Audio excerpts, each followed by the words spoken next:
Ako ikizo. Maucheka majimele kuna jomido kuna pohama. Ebiginu yobu komuni. Kuna madopan mau. Ala ndi sinza atongi. Lokwe baba ben ukate mito. Ebite simu. E azame pe pohama.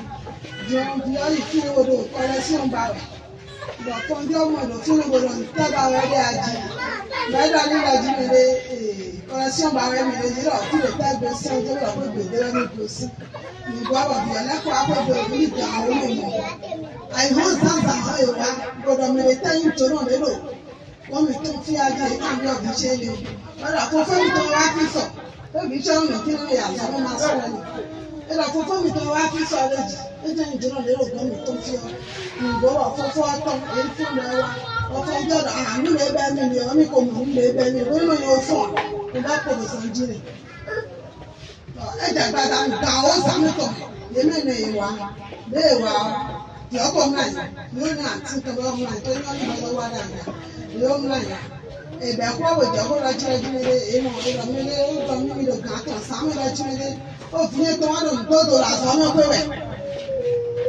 Ìtàgbẹ́gbẹ́rẹ́ ìsọdọ̀fọ́ àkọ́dọ̀bí adésúnjẹ́ náà wọ̀ náà lọ́fọ́ ìgbéwà náà ló jẹ́ ní fọ́fọ́fọ́ tọ̀ ẹ̀bọ̀ fọ́fọ́ wa ìléwà bẹ̀rọ̀ ẹgbẹ́ mi lò kí n gbọdọ̀ dábàá mi rẹ̀ àti bá mi lọ kọ́lẹ́ sí ọba rẹ̀ mi lẹ́lẹ́jì mi ìdákùn sọ́bíọ̀ mi lò kí o ẹ̀yìn pé gbogbo ìmísí ẹgbẹ́ gbogbo lẹ́kọ́lẹ́kọ́ awolá wà lò kí nìdé gbogbo yìí náà sún lọ́pọ̀ ní ọlọ́pọ̀ ẹ̀gbẹ́ àtẹnumọ́ si ga wo me do ma mi ko ko ko ma mi da ku sale ba le ko fi ni ga to me de lo e le ji ka ga na yi ba ga lo fi ba ga lo ko te no su mo le cha ga si ni da ni ta ko na to da ko bo sa me ya do bi ko ni bo do fi te ku to mo sa me mo na da ba ku fi te wa mo le je ku ji to we le mo lo ga to sa me me lo ko aji wa lo ma chance we lo ma chance ku ji to uma chance to vie to gbe abala jimele o ibi mo vie to lu gan ton sa ma ro to do la so we ati pa ko no mi na to kaka bi ga di kondo mo lo ko de o lo mi la jimele ma chance ma mo do fini ai ku si lo mo reji o we de mi lo ko do ma chance o wa nga gba bo ga kan e wa mo mu ko je lo e ko to fon ga ko je lo ba e chike ko lo si bi bu ha ko mesi o ko ko bona bọ̀dé ètùtù mi lọ jẹrẹ mi náà lọ wá ẹsẹ̀ àwọn tí bí ọmọ yẹn wà ní àlọ́ tí wọlé o mọ mẹ́wàá mi bẹ́ẹ̀ jẹ wọ́n lọ wá rọ ní ní máa fòfò hẹ́ wọlé jù lọ nẹ́bù dúró mi òbí náà wà hẹ́ wẹ̀ kí wọ́n tẹ̀lé ẹ̀ nẹ́bù dúró mi náà wà hẹ́ wọ̀ ẹ̀dá mi gbélé rẹ̀ bọ̀ lọ mi láyé mi dájú náà lọ́wọ́ wá súnjẹ lọ yẹn ní máa yọ yẹn ní dúró dọ̀rọ̀ mi kúrò ká tí èrò kú wọlé jẹ ẹ̀yẹ sùn ní lọ yẹn náà gàlẹ́ tọ́ yẹn lójú àṣù bọ́n náà lọ́wọ́ yẹn náà ní wẹ́lẹ́ rẹ̀ mo jàdé wa ìdánwò àlàjúmọ̀lẹ́ yẹn sùn mí lọ́wọ́ yẹn náà gàlẹ́ tọ́ ní jìbìló sí mẹ́nu àṣù ní tó ngwo nude ndo igbe ndo baya jan ko mo sun lo bo me la ba do mo de lo ku ngwo ma o si ko ne ya bi oko ma bi o ma de bo bi oko bo mi wa era do je me la do mo sa bo ni ko gbe lo ni jogo de ni la ku lo ime ko to ngwo ngwo ye me ne le wa la me lo ko bo si ni lo si we lo ko ni lo fi an ko se ni che ko ngwo ko ti si ya bo ni we lo ko ko ka ti o Wanu ma o to we to na go si fini nku na ro jede don go si fini pe lo kale ti mi na bio ngo za de te na ni dio ba me ga me no kwa lo ku pe me no wa ko si we to go ba wa ro ni wa mu ni ite de ni wa na ku ko ko pe to wa e fini ti na lo ji le ni wa ya bu mi ni lo ko to ko ku ni ke ngo de mi wa je ke ro mi do we lo to je mi na yi pa ke je mi na yi mene wa da mo ni sabo me wa ku e lo mi wa sabo lo yo ga ko me je la yi to mo lo nu bi ni egbe pa sa de su la bodo ko ni egbe e se ko to amo ka la di le to ma o je o lo e ye no blo nu mo me ko lo bi le je mo wa no blo nu ebe ta ba ha me be no to me ka ka pa ke bo ni su ro to bo ye ka di lu ma o to la ji le e ye te lo si bi ti o ta le blo e o ta do me le bura ka to ni do me le ya ngwa to do ma bo ma wo lo e la fun àwọn ngo ko ma o sa lo do ko ina yi do mo wa do no bla Banawa Idris Waido, Pastor Sassi, for the Bogan, Kinam having a full don't plan, both of our son of God. You are going to shady as another new packet of shady. Me don't want me to hold up there. If anything, what I was with the much of it. But in a photo, before I don't give it a suli. Bongalo, advocacy, come that you will go touch a blood that you will like to me. But I assume that you would have been back, who might tell in a sooner election. One of the one mountain and you assume no. I had better wear a cotton to that cotton. We see Advocacy, they put another photo of you. Lord, me there another, you live in a blow. From outside of God, you are evil boy, they don't hold out. You are the assistant, company. Last house back. They don't know. I want to ask or you better put on the whole you for them out blown you giving me, even though I don't open your mouth.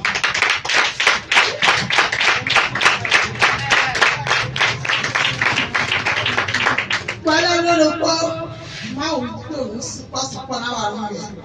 One come to the echo gas and no better go there. That you know, blower is a problem, blower.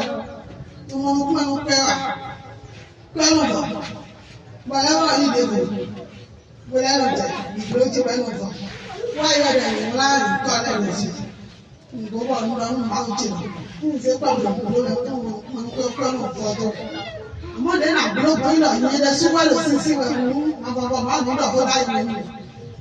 was a crack the water of loyal. Whatever you do.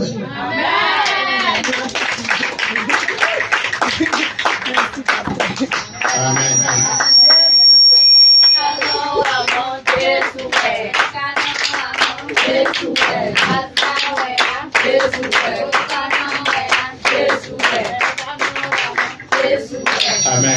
Amen. Gloire à Dieu. Alléluia. Vous avez entendu. Monsieur. Il y a des leçons qu'il faut tirer de là. Amen. Amen. Les palabres dans les quartiers, il faut éviter ça.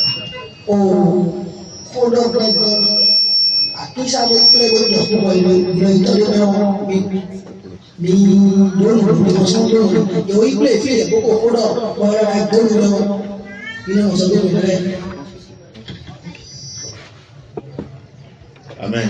Amen. Donc, les palabres dans les quartiers, il faut les éviter.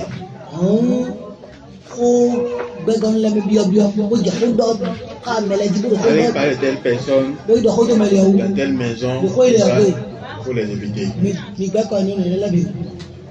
Amen. Dieu interdit ça. Vivez comme un enfant de Dieu. Quand on veut parler, il faut d'abord prenez votre temps avant de vous exprimer. Réfléchissez d'abord par rapport à ce que vous voulez dire d'abord avant de le dire.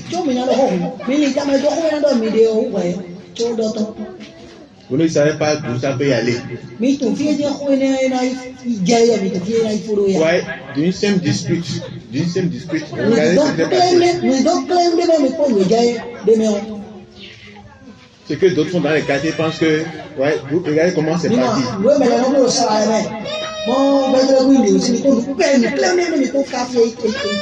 Donc, évitez les disputes. Comportez-vous comme un enfant de Dieu. Vous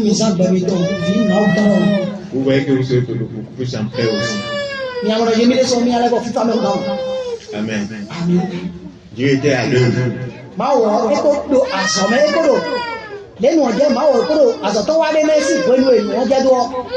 Ça permet aussi à la sœur de savoir que prochainement, il faut qu'elle s'attache plus à Dieu.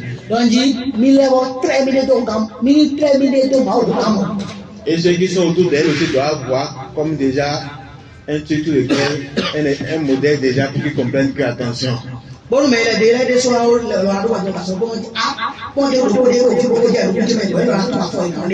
Si tu aimes parler des autres, il faut arrêter ça. Concentre-toi sur Dieu, concentre-toi sur ce que tu fais. C'est tout. La vie est simple. Amen. Gloire à Dieu. Alléluia. Que Dieu nous bénisse abondamment. Amen. Oui, ça, tu es témoigné. Gloire à Dieu. Alléluia. Àwọn àjàgbé fẹ́ kúrò nínú bàtà lè kúrò.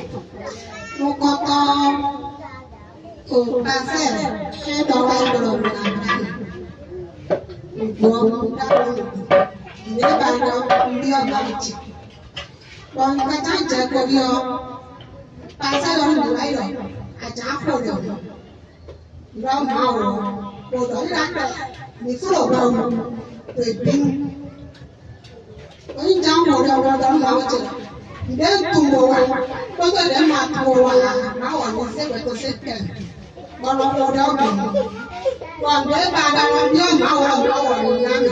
Gbogbo ọmọ ọ̀wọ̀ ní námi. Kẹ́kẹ̀rẹ́ kù pé námi. Wọ́n dáná máa wọ̀rọ̀. Torí kọ̀ ọ̀hẹ́ àmì rẹ̀ gbé. Wọ́n dáná máa wọ̀rọ̀. Tó náà kó sí ọ̀hẹ́ wọn máa wọ̀ ní kúrú níbọ̀. Má jẹ pété pé kàlẹ́ tẹ̀. Gbogbo máa wà kúrò nínú wọn kájá òkú. Wọ́n fẹ́ tó sí kàngà. Wíwá ebi òbí tètè. Ìjẹ́ pépé ìsàmẹ́wá yìí. Gbọ̀ngàn nǹkan tọ́wọ́ tí mi. Mo lọ fi jẹ́ pépé ìpèsè. Inú ọ̀dọ́ mẹ́ta méjì. Mo lè wá yọ di ọ̀díyà. Gbọ̀ngbọ̀ ìwádìí mẹ́ta méjì sún lẹ́wọ́ kò rẹ̀. Gbọ̀ngbọ̀ àgbàdo Jésù sì gbà. Amen. Amen. Gloire à Dieu.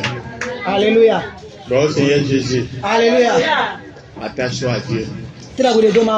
Il est doux. Il est doux. Dieu est doux.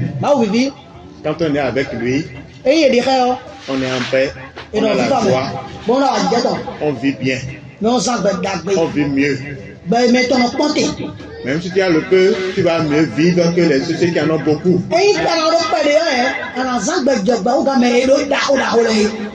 La vie, ce n'est pas par rapport à ce que les gens ont beaucoup, non.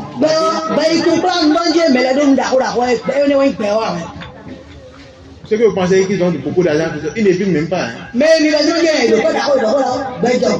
C'est celui qui a un Dieu qui vit mieux. Donc, attache-toi à lui, engage-toi davantage. Tu vas voir comment vivre, c'est ça, non? Jésus vivre et vivre, c'est ça, non? Tu sens là? Vivi, Igono, Jésus, vivi. Jésus, vivi. C'est ça, non? Oui. Oh, Pamea, Jésus, vivi. Ah oui, c'est ça, non? Oui. Donc, Jésus est doux. Jésus vivi. Amen. Amen. Tu veux encore témoigner?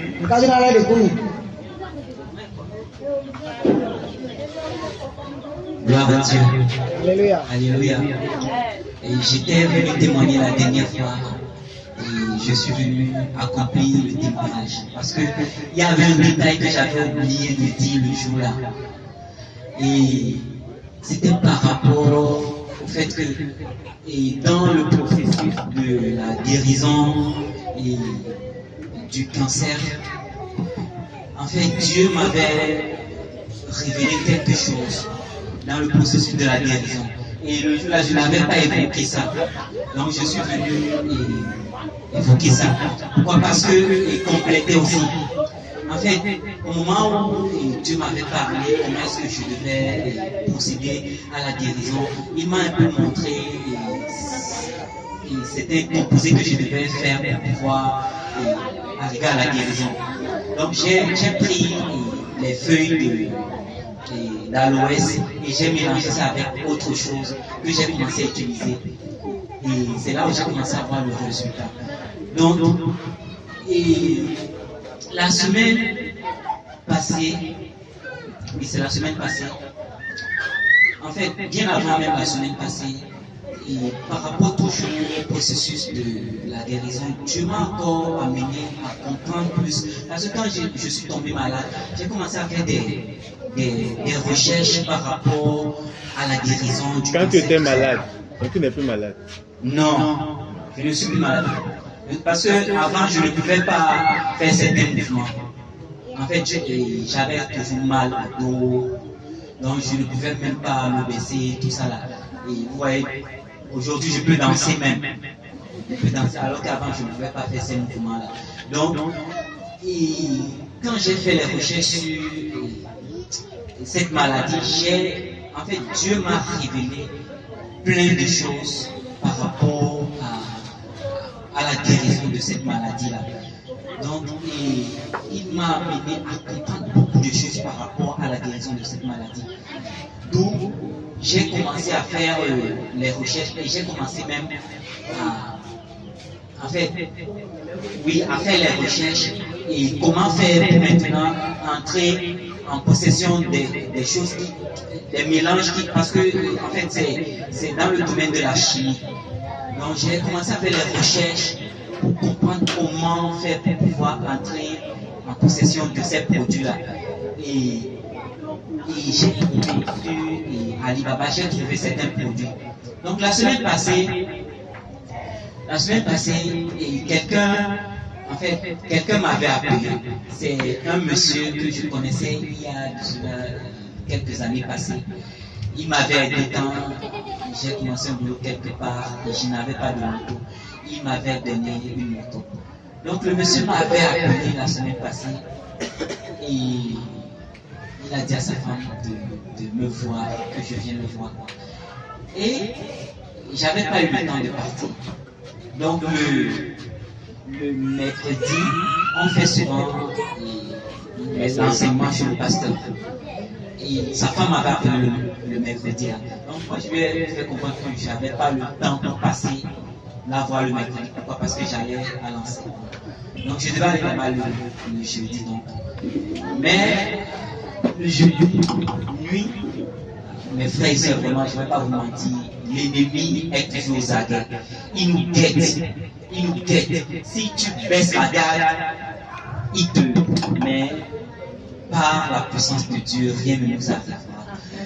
C'est comme ça, la nuit, avant de dormir, je ne sais pas, ces derniers temps-ci là, il y a un palais en langue qui vient seulement, je ne sais pas, ça vient seulement quoi.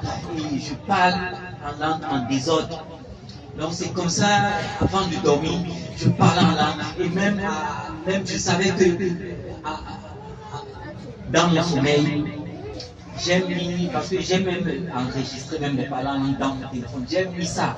Donc, et j'ai dormi. Et pendant que je dormais, je ne sais pas, mes frères, vraiment, je suis à l'étage. Je ne sais pas où la grenouille vient chercher dans la chambre où je vis, à l'étage, à une heure tardive, je ne sais pas. Heureusement que moi, quand je dors, je mets toujours la moustiquaire et j'enfile bien la moustiquaire pour que les moustiques n'entrent pas. Et ça, là, m'a sauvé. Donc, la grenouille essayait d'entrer dans la moustiquaire. Elle bondissait. Comme je suis un peu grande de taille, mes pieds touchaient un peu la moustiquaire. Donc, j'ai senti quelque chose faire ceci sur la moustiquaire. Je dis, ça là, c'est quoi? Je me suis réveillé en plein 3 heures du matin. Et j'ai allumé, je vois la grenouille. Je dis ça là. Et puis, j'ai soulevé la moustiquaire et j'ai prié et puis j'ai tué la grenouille et je l'ai brûlée. Mais quand je me suis rendormi, quand je m'étais réveillé le matin, et ce pied-ci là s'est enflé et j'ai commencé à sentir des douleurs et je ne pouvais même pas marcher, je boitais. J'ai dit quoi? Et j'ai commencé à annuler tout ce qui... J'ai annulé tout quoi. Par le sang de Jésus, j'ai prié. Et je suis aussi allé voir la femme du pasteur. J'ai même vu le pasteur. Je les ai dit ça. Et le vendredi, normalement, je vais venir à la veillée pour prier. Mais je ne sais pas, par la grâce de Dieu, Dieu fait ce qu'il fait. Donc, toutes choses sont pour bien de ceux qui aiment Dieu. On n'est pas venu, mais moi j'ai profité, parce que j'étais chez le pasteur, j'ai profité toute la nuit là pour prier. Et le matin, je me suis rendu compte que le mal s'est arrêté. Je pouvais marcher normalement. Donc je rends grâce à Dieu pour cela. Et je bénis Dieu qui m'a vraiment donné la grâce d'avoir et je ne sais pas. Je le rends grâce. Je le rends grâce.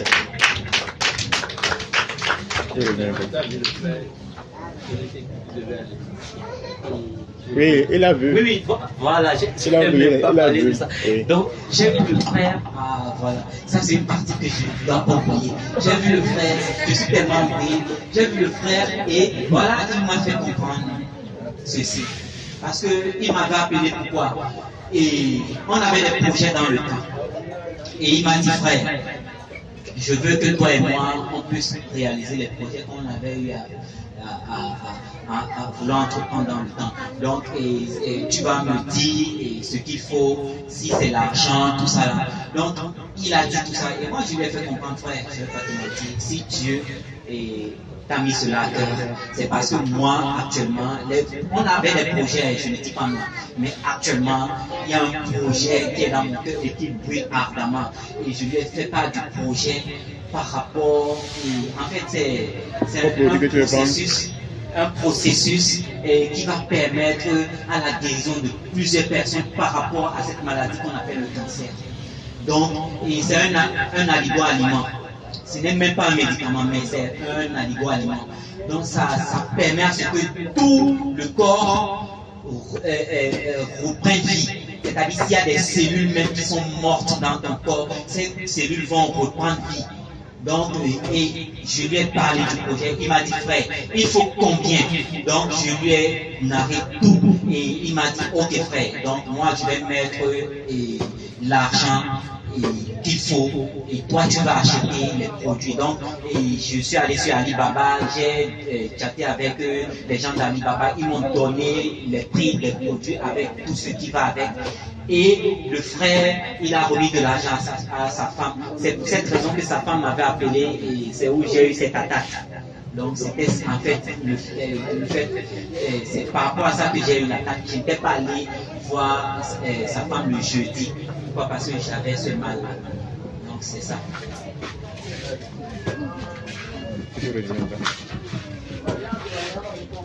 Amen. Oui, on c'est ce que vous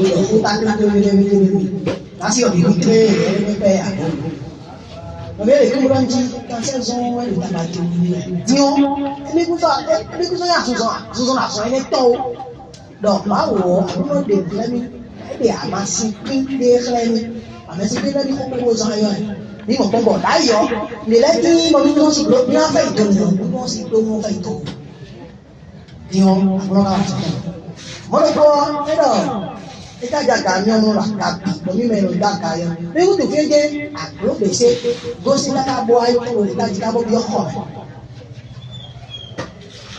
Kabo itu lalu kita kore, bengkok beli, bengkok tu, mana satu bengkok jual pun. Dia lagi bawa minyak orang itu kau lagi je, minyak mana minyak kore tu.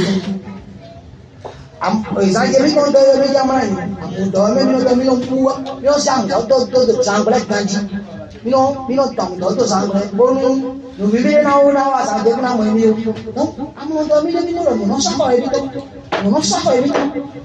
bila pula, ni kau pun orang yang boleh sih, ni kore tak boleh sih, boleh sih. Ayo hole ya mimi ndio hapo ndio mito pesa kidogo afalisha mimi no sobe hapo ole khole do ndio baba était venu chez nous le soir là donc maintenant ewa on devait venir à la veillée mais on n'est pas venu à la veillée Dion vendredi wa hivi ni waje c'est pas le jour na wa ti una wa sa ko ko le ti no eso ko wa lo e la ko ko le sa me yo ko ta ka do ayo no iba lo mo ko mi do tito de la me dai mi do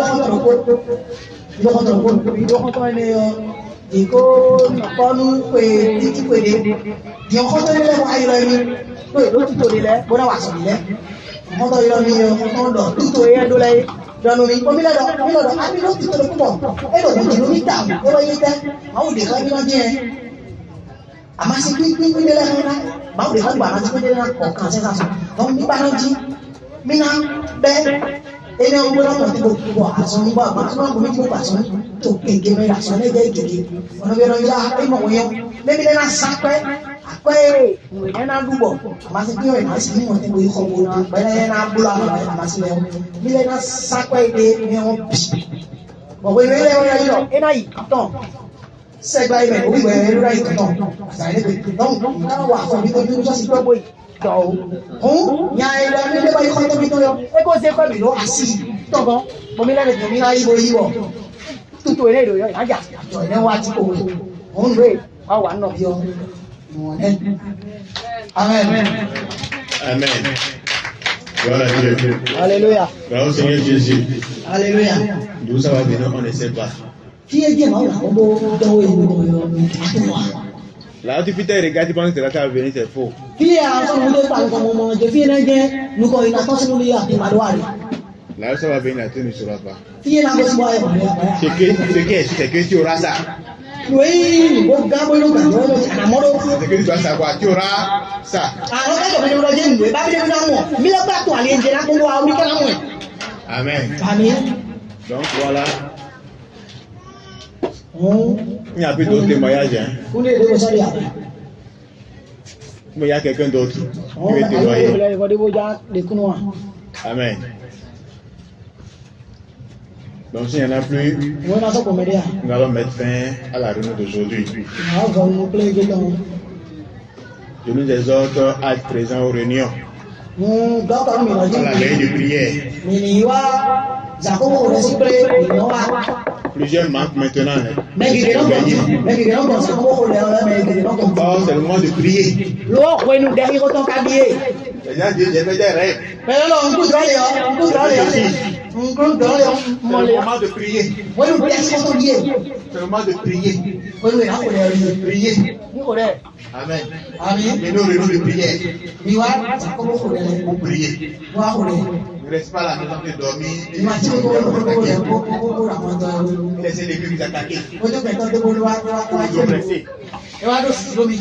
Venez prier. Venez prier.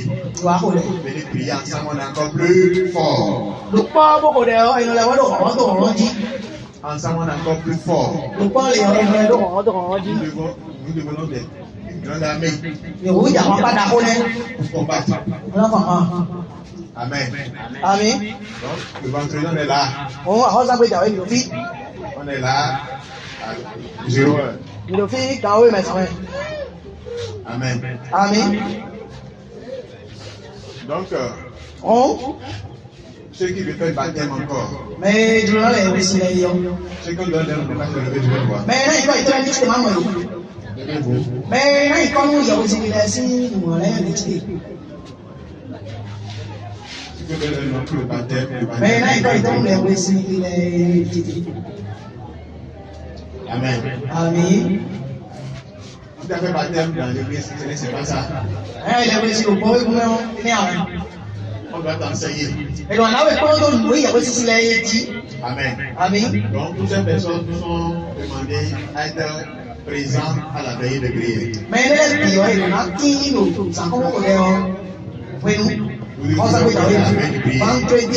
Vendredi. Il doit y avoir une étape qui doit être consacrée pour avoir l'enseignement par rapport à ça. Amen. Ils seront enseignés. Donc, vous êtes obligés d'être à la veille. Avant qu'on fasse le baptême. Et puis nous allons faire l'évaluation pour voir la maîtrise de ce qui a été.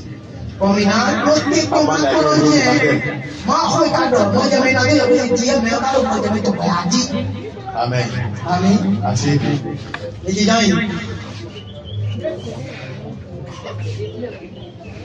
Okay. Amen. Amen. Les enfants, Hilaire, Les enfants, vous êtes en vacances, non? Moi, j'ai même des biens. Vous êtes en vacances, les enfants sont en vacances. Il est quoi, tu veux dire? Alors, on profite pour les enseigner encore. On est là, mais quand tu as l'idée, on a pas eu. Qui viennent ici les mardis de 16h Mais on a vu. à 18h. Oh, mardi là, on a nos filles quand on est pas dans le temps, ça y est là, Ils ils vont sont être dans le avec temps. leur monitrice. Oui, bon, là, ils sont. Non, on a pas eu, on a pas eu, on a pas eu. On a pas eu quoi. Mais on a pris pour le marché, mais on a pas eu quoi. Amen.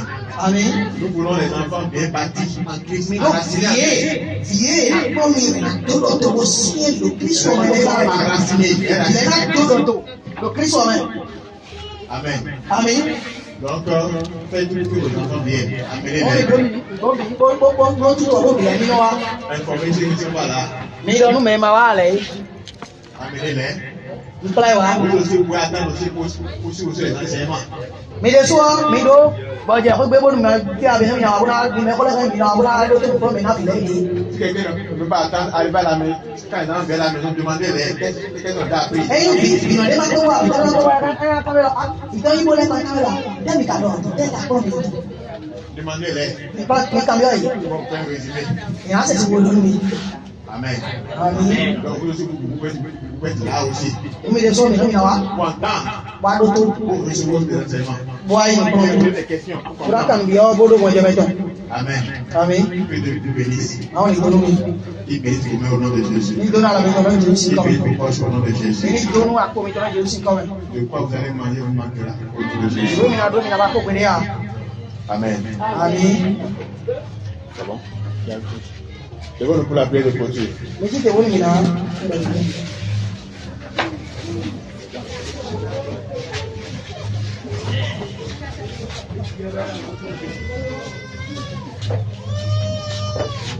Lèvons les mains vers le ciel. Misa le ledo. C'est vrai. Père, nous te bénissons, nous te disons merci.